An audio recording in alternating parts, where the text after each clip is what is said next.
Hello दोस्तों, स्वागत है आप लोगों का आरपी10 करियर में। गाइस, इस वीडियो में हम डिस्कस करने जा रहे हैं अबाउट मार्केटिंग वर्सेस सेल्स। ठीक है, आप में से बहुत सारे लोगों ने पहले अगर मेरी वीडियो देखी है जो मार्केटिंग मैनेजमेंट से रिलेटेड या मार्केटिंग की डेफिनेशंस इंपॉर्टेंस से रिलेटेड वीडियो बनाई है, अगर उसको नहीं देखी है तो आप जल्दी से जाके देख लीजिए। तो उस वीडियो में मैंने बताया था कि गाइस, मार्केटिंग एक लाइफ साइक्लिक मतलब साइक्लिक प्रोसेस होता है जो कि चलता रहता है लगातार किसी भी कंपनी में। ठीक है, मार्केटिंग का अलग डिपार्टमेंट होता है, सेल्स का अलग डिपार्टमेंट, लेकिन बहुत सारी कंपनी होती है कहीं कहीं जहाँ पे मार्केटिंग और सेल्स का डिपार्टमेंट सेम ही होता है। तो उससे ज़्यादा अच्छा परफॉर्मेंस निकल के आता है। कैसे निकल के आता है मैं समझाऊंगा आगे आपको। तो मार्केटिंग आई, जैसे मैं बोल रहा था कि एक साइक्लिक प्रोसेस होता है। आप पहले ये देख लीजिए, थोड़ी सी लिस्ट मैंने बना रखी है। मार्केटिंग साइक्लिक प्रोसेस होता है जिसमें मतलब शुरुआत से रिसर्च करी जाती है। रिसर्च के बाद एक प्रोडक्ट डिसाइड किया जाता है कि हाँ, ये प्रोडक्ट हम बनाएंगे, उसके हिसाब से उसकी प्राइसिंग की जाती है, फिर पोजीशनिंग की जाती है, सेगमेंटेशन के हिसाब से डिफरेंट सारी बहुत सारी चीज़ें होती हैं। फिर लास्ट में आता है सेल्स हो गई। सेल्स के बाद फिर उसको सर्विस प्रोवाइड करानी होती है, फिर बेटर कस्टमर सेटिस्फेक्शन भी चेक करना होता है कि भाई बंदा जो कस्टमर को मैंने प्रोडक्ट बेचा है वो कस्टमर सेटिस्फाई है कि नहीं मेरे प्रोडक्ट या सर्विस को लेके। तो ये एक साइक्लिक प्रोसेस होता है। फिर से दोबारा शुरू हो जाता है, अगर वो सेटिस्फाई नहीं है तो उससे बेटर मैं कैसे प्रोडक्ट एक बना के वापस उसको दूँ। तो ये एक साइक्लिक प्रोसेस होता है जो चलता रहता है। इससे प्रोडक्ट के डेवलपमेंट अच्छे से होता रहता है, नए नए प्रोडक्ट आते रहते हैं, बेटर प्रोडक्ट आते हैं। सेल्स सेल्स क्या होता है? सेल्स सीधी सी बात है, बेचना होता है। सेल्स का काम ही होता है, सेल्स डिपार्टमेंट का काम होता है कि ज़्यादा से ज़्यादा जो भी हमने प्रोडक्ट बनाया है या सर्विस है हमारी, उसको ज़्यादा से ज़्यादा हम बेचें।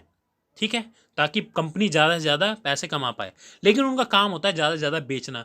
प्रॉफिट के ऊपर ज़्यादा फोकस होता है मार्केटिंग का, क्योंकि मार्केटिंग इसलिए फोकस रखता है ज़्यादा प्रोसेस प्रॉफिट के ऊपर, क्योंकि एक अच्छा बेटर प्रोडक्ट बनेगा तो भाई वो सेल्स अपने आप उसकी अच्छी इंक्रीज होगी, वो अपने आप ही प्रॉफिट आएगा उसका। तो इसीलिए मार्केटिंग प्रॉफिट ओरिएंटेड होता है, और सेल्स होता है जो वो ज़्यादा से ज़्यादा प्रोडक्ट को या सर्विस को बेचने के ऊपर फोकस होता है। तो इस वीडियो में यही सब डिस्कस है। जैसे कि आपको ये लिस्ट बनी हुई है, तो इसमें तो मतलब मैंने थोड़ा ओवरव्यू दे दिया आपको, तो पॉइंट बाय पॉइंट डिस्कस करेंगे। चलिए, तो सबसे पहले देखिए जो पॉइंट मार्केटिंग में है, तो in marketing consumers needs and wants are more focused. जैसे कि मैंने आपको बताया था कि साइक्लिक प्रोसेस होता है, तो सबसे पहले फोकस किया जाता है कि भाई हमारे जो कंज्यूमर है उसको चाहिए क्या। मान लो एक कंपनी का, फ़ोन कंपनी का एग्जांपल लेते हैं, तो वो डिफरेंट कंज्यूमर को एनालाइज करती है कि भाई इस कंज्यूमर को कितना चाहिए। अलग अलग कंज्यूमर होते हैं, 10,000 खरीदने वाला, 10,000 का फ़ोन खरीदने वाला भी है, 20,000 का फ़ोन खरीदने वाला भी है, 30,000 का फ़ोन खरीदने वाला भी है। तो उस हिसाब से डिसाइड किया जाता है।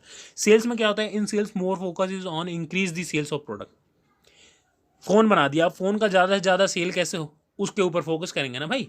फ़ोन तो बन चुका है, ठीक है, डिसाइड भी हो गया कि हाँ इसके हिसाब से भाई 10,000 वाला फ़ोन भी है, 20,000 वाला भी है, 30,000।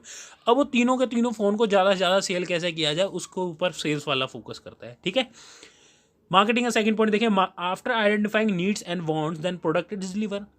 नीड्स एंड वांट हो गया, फिर डिसाइड होगा कि भाई हमारा ये प्रोडक्ट बनेगा, प्रोडक्ट बनाया गया, उसे डिलीवर कर दिया गया। ये होता है इसमें सिंपल सा फंडा। सेलिंग में क्या होता है? Selling approach involves manufacturing and then sales of the product. ये भी एक सेम सी बात होगी, मैन्युफैक्चरिंग किया और फिर सेल्स करना शुरू कर दिया। ठीक है, मार्केटिंग का थर्ड पॉइंट आ गया, it is a profit oriented process. Profit oriented, देखिए सारे प्रोसेस प्रॉफिट ओरिएंटेड ही होते हैं, लेकिन मार्केटिंग प्रॉफिट ओरिएंटेड क्यों होता है? क्योंकि देखिए ज़्यादा से ज़्यादा अच्छा प्रोडक्ट अगर बनाओगे तो कस्टमर उसको ज़्यादा से ज़्यादा खरीदेगा, ज़्यादा से ज़्यादा खरीदेगा तो उस पर आप पे प्रॉफिट आएगा। सिंपल सा फंडा है।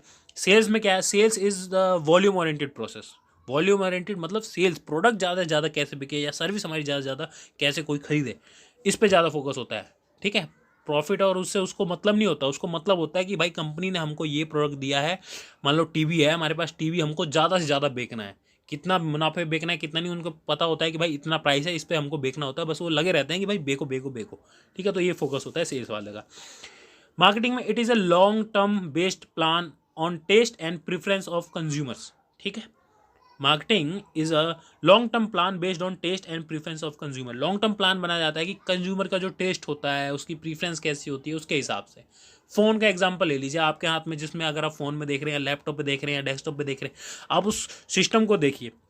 उसको कंपनी ने पहले एनालाइज किया होगा कि भाई इस कस्टमर को रिक्वायरमेंट क्या है, उसके हिसाब से उसमें उसने फीचर्स डाले होंगे, उसकी स्पेसिफिकेशन डाले होंगे, रैम डाला होगा, रोम डाला होगा, प्रोसेसर डाला होगा। ठीक है, उस हिसाब से वो डिसाइड करते हैं। तो टेस्ट बदलते रहते हैं।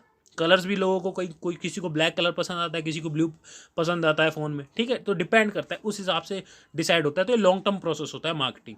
Sales is a short term plan. Sales में शॉर्ट टर्म फोकस होता है कि भाई हमको 2-3 महीने में कितनी सेल्स करनी है। 50 लाख प्रोडक्ट बेचने हैं तो 50 लाख पे फोकस किया जाता है। मान लो फिर अगले 3 महीने के लिए, फिर 3 महीने के लिए प्लान बनाया जाता है कि हाँ 3 लाख बेचना है अपने को। तो इस हिसाब से शॉर्ट टर्म प्लान होते हैं सेल्स में। ठीक है, मार्केटिंग का पांचवा point, it focus on the needs and demands of consumers. जैसे कि मैंने आपको शुरू बताया कि कस्टमर के डिमांड्स एंड नीड्स के हिसाब से ही प्रोडक्ट बनते हैं, तो उस पर ज़्यादा फोकस होता है। सेल्स में क्या होता है कि it focus on the needs of sellers, उसमें ज़्यादा से ज़्यादा कस्टमर जो जो आपका एम्प्लॉय है उसके ऊपर फोकस किया जाता है कि भाई इसको ज़्यादा से ज़्यादा अच्छी ट्रेनिंग मिले ताकि ये बेटर से ज़्यादा प्रोडक्ट बेच पाए। ठीक है, तो उसमें ज़्यादा फोकस नहीं होता है कस्टमर के ऊपर, उसमें होता है कि बस बेच दो, अपने एम्प्लॉय को इतना ट्रेन कर दो कि वो बेच दे बस कस्टमर को। ठीक है, तो इसीलिए लेकिन यहाँ पे बहुत सारी चीज़ें फिर ख़राब होने लगती हैं। तो इसीलिए मैं कह रहा था कि दोनों चीज़ों को जो कंपनी अच्छे से अलाइन करके रखती है, दोनों को मैनेज करके चलती है, वो ज़्यादा बेहतर एक अच्छा इंप्रेशन क्रिएट कर पाती है अपने कस्टमर्स के आगे, अपनी कंपनी का, अपने ब्रांड का। ठीक है, तो मार्केटिंग का लास्ट पॉइंट है भाई 6 is in marketing customers is first. Marketing में कस्टमर फर्स्ट होता है। जैसे मैंने शुरुआत में बोला है, कोई भी कंपनी अगर शुरुआत में कोई प्रोडक्ट लाएगी, सबसे पहले देखेगी कि भाई हमारे कस्टमर को चाहिए क्या, कितने में चाहिए, कैसा चाहिए, क्या क्या फीचर्स चाहिए। ठीक है, उस हिसाब से देखती है। सेल्स में क्या होता है, in selling customers is consider as last में कंसीडर किया जाता है, उनका फोकस ज़्यादा होता है कि भाई प्रोडक्ट बेचे। तो इसीलिए मैं कह रहा हूँ कि मार्केटिंग और सेल्स दोनों को अलाइन करके जो कंपनी चलती है वो ज़्यादा ग्रो करती है। क्यों? क्योंकि उन लोगों ने कस्टमर को पहले ही प्रीफरेंस दे दी मार्केटिंग प्लान में, क्योंकि वो लोगों ने प्रोडक्ट ही ऐसा डेवलप कर देंगे शुरुआत में ही कि उनका फोकस होगा कि भाई हमारे कस्टमर को ये चाहिए और हमने ये प्रोडक्ट बना दिया। क्यों बना दिया? तो सेल्स करने में फिर उनको ज़्यादा दिक्कत नहीं आएगी, क्योंकि सेल्स में ज़्यादा फोकस होगा कि आप बेचो। ठीक है, बेचने में फोकस हो तो कस्टमर को भाई पहले ही हमने ऐसा प्रोडक्ट बना दिया है कि जो कस्टमर को पहले से पसंद आएगा, तो फिर वो अपने आप ही बेचेगा, तो उसमें ज़्यादा धक्का मुक्की वाला काम होगा नहीं। तो यही बात है कुल मिलाकर। तो अगर आपको इस वीडियो में से कुछ भी अच्छा जानने को मिला हो, अगर अच्छा लगा हो, तो प्लीज़ लाइक कीजिए, शेयर कीजिए एंड सब्सक्राइब कीजिए। मिलते हैं अगली वीडियो में, तब तक के लिए नमस्कार।